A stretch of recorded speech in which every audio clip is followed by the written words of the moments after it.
सफलता को पाना, उपलब्धियां कर लेना जितना आसान होता है ना, उनको संभाल पाना उतना ही ज़्यादा मुश्किल होता है।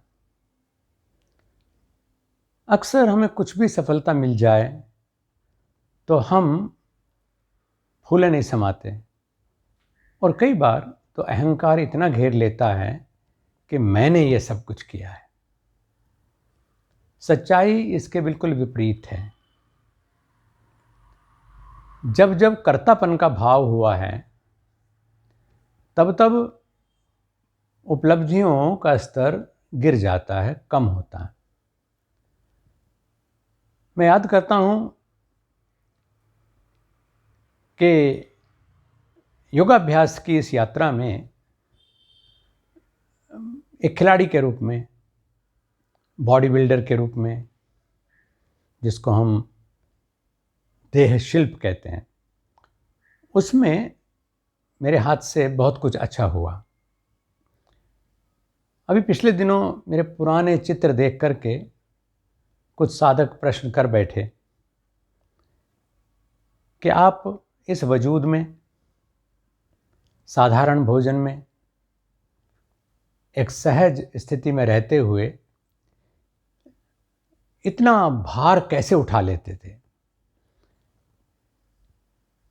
क्योंकि मेरी स्क्वैट्स, यानी जिसको कंधे पे वजन रख करके मैं बैठक लगाता था, 180 किलो से 200 किलो तक का भार कंधे पर लेकर के मैं व्यायाम किया करता था। एक दो बार 200 किलो को भी पार हो गया, जबकि मेरा खुद का वजन 65 से 68 किलोग्राम के बीच में रहता था।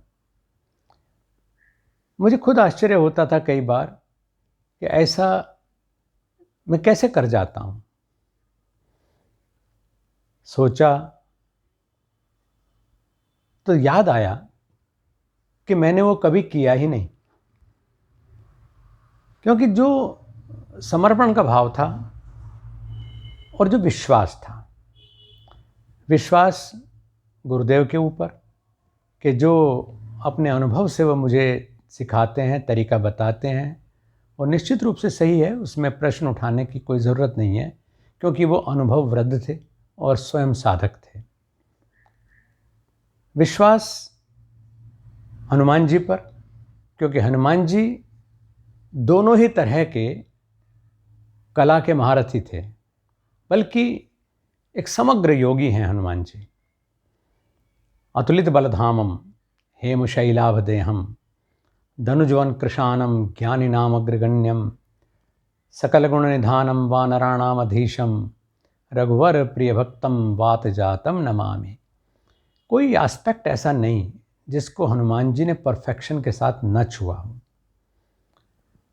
अगर कुछ उठाने की बात सोचें तो हनुमान जी संजीवनी बूटी को छांटने में इतना समय लगेगा, ऐसा करने के बजाय उन्होंने कहा कि वहाँ तो सुकेन वैद्य हैं ही, वो स्वयं छांट लेंगे, यहाँ जो कुछ भी है मैं लिए चलता हूँ।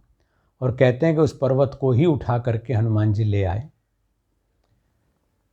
हनुमान जी बहुत अच्छे लिफ्टर हैं, हनुमान जी बहुत बड़े योग साधक हैं, क्योंकि उनमें कर्तापन का भाव है ही नहीं। वो केवल ये कहते हैं कि अगर राम जी चाहेंगे तो हो जाएगा, मैं कर दूंगा ऐसा कभी नहीं कहा उन्होंने। और फिर तीसरी चीज, ईश्वर की अनुकंपा और उस पर पूरा विश्वास। तो ब्रह्मचर्य से हम रहे, गुरुदेव के मार्गदर्शन में अभ्यास किया, और हनुमान जी की शक्ति को साक्षी कर लिया, परमात्मा का ध्यान कर लिया। इतने के बाद मैं तो केवल निमित्त मात्र रह गया। आज तक भी मुझे ध्यान नहीं आता कि कभी ये लगा हो कि ये तो मैं उठा लूँगा। मेरे साथ जो साधक मेरा सहयोग करते थे, वो प्राय मुझे कहते हैं, गुरुजी आप बस आप तो जो कर रहे हैं करते रहें। तो वो कितना वज़न उसमें जोड़ देते थे, कितना घटा देते थे, उसका मुझे पता ही नहीं चल पाता था।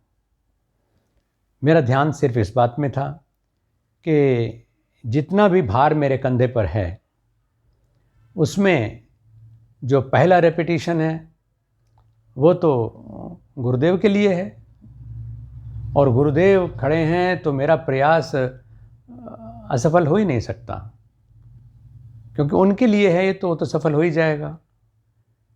दूसरा जो रेपिटेशन यानी दोबारा जब मैं उसको फिर से उठाता था तो वो हनुमान जी के चरणों में प्रणाम के लिए था। और तीसरा जो रेपिटेशन होता था वो परमात्मा के लिए। तो गुरुदेव, हनुमान जी और परमपिता परमेश्वर, इन तीन के रेपिटेशंस जो होते थे, मैंने कभी ये सोचा ही नहीं कि उसमें कोई शंका कभी हो सकती है। और मैं ये भी जानता था कि वो मैं कर ही नहीं रहा हूँ, वो तो होना ही है, क्योंकि उनकी साक्षी में ये अभ्यास हो रहा है। मैं तो केवल उनके आशीर्वाद प्राप्त करके निमित्त मात्र हूँ। तो एक दिन जब हाईएस्ट वेट देखा गया तो वो संभवतः 220 किलो था, यानी दोनों तरफ 20-20 किलो की 5-5 प्लेट्स शायद लगी हुई थी, यानी 20 पंजे 100 किलो एक तरफ, 100 किलो एक तरफ, और 15-20 किलो की वो रॉड रही होगी। उद्देश्य बताने का ये है कि अगर हम कर्तापन का भाव लेकर के अभ्यास करते हैं तो उसमें हमारे अभ्यास के भीतर जो समर्पण का भाव है, जो एकाग्रता है, जो सुपात्रता है, वो कहीं भंग हो जाती है। और जब हम निमित्त मात्र होते हैं तो जो ये सिस्टम हमें मिला है तन मन बुद्धि का, ये उस ईश्वरीय कार्य को, उस अभिलषित लक्ष्य को प्राप्त करने का एक साधन मात्र रह जाता है। मुझे खुद आश्चर्य हुआ था कि इतना वज़न ये कैसे उठ गया। और वो एक बार नहीं था, उस दिन तो उसको हमने चेक किया था, क्योंकि उन दिनों मैं राष्ट्रीय चैम्पियनशिप से आगे की तैयारी कर रहा था। और स्वाभाविक है कि योगाभ्यास और देह शिल्प दोनों को साथ लेकर के हनुमान जी के साक्ष्य में हम अभ्यास करते रहे। आज भी वही हनुमान जी हमारे आदर्श हैं, सभी साधकों के वो आदर्श हैं। क्योंकि साधक किस जाति का है, किस हैसियत का है, किस लिंग का है, इससे कोई फर्क नहीं पड़ता है। फर्क इस बात से पड़ता है कि वो जिस विद्या में अपने आप को पारंगत करना चाहता है उसके प्रति कितना समर्पित है। निश्चित रूप से वो बड़े रोमांचक पल हैं जिनकी स्मृति आज भी गुदगुदाती है। उस समय, क्योंकि उस खेल में अपनी प्रतिभा को स्थापित करना और ये स्थापित करना कि साधारण भोजन में योगमय जीवन पद्धति से चलते हुए हम किस तरह से इस क्षेत्र में भी अपने हस्ताक्षर कर सकते हैं, उसके ऊपर हम काम करते थे।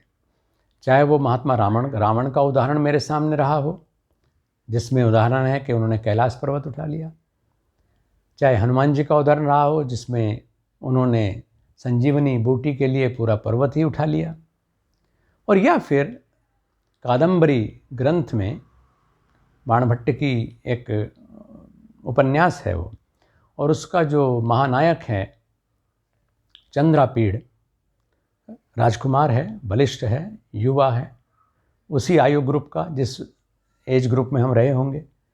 और उस समय उसके बारे में जब मैंने पढ़ा कि 10 पुरुष संवहन योग्येन अयोदंडेन श्रमम अकरोत, कि वह चंद्रापीड़ नौजवान 10 लोगों द्वारा उठाए जाने लायक लोहे को उठा करके व्यायाम करता था। तो मुझे लगा कि ये भले ही आज पद्धति वेट ट्रेनिंग की बाहर विदेशों में ज़्यादा विकसित हो गई, लेकिन इसकी भी जड़ें कहीं भारत में ही हैं। और इसलिए मुझे लगा कि योग साधना के साथ साथ इसमें भी प्रयोग करना चाहिए। और मुझे खुशी है कि श्रद्धा, विश्वास और ध्यान के माध्यम से उसमें भी कोई कमी नहीं रही। जो अच्छी से अच्छी उपलब्धियाँ हो सकती हैं वो हुई, लेकिन उसमें कहीं ऐसा नहीं कि वो मेरे प्रयास से हुआ हो। हाँ, मेरी साधना का सुफल वो ज़रूर था जो बजरंगबली ने कृपा करके मुझे दिया।